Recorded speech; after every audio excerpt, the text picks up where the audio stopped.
Samo Mihajlo ili... I jedan i drugi.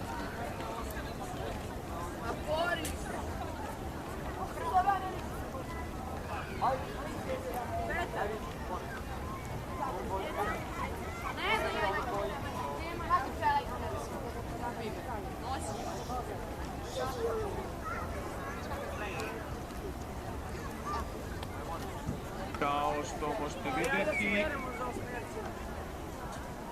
u vodstvu najstariji takmičar u ovoj trci, gospodin Stojan Stojanović, rođen 1946. Čestitamo. Drugo mesto za Mihajla Vujasinovića, rođen 1952. U svojoj kategoriji. Treći krug će doći Jovan Opacić, Stanis, 1996. godište.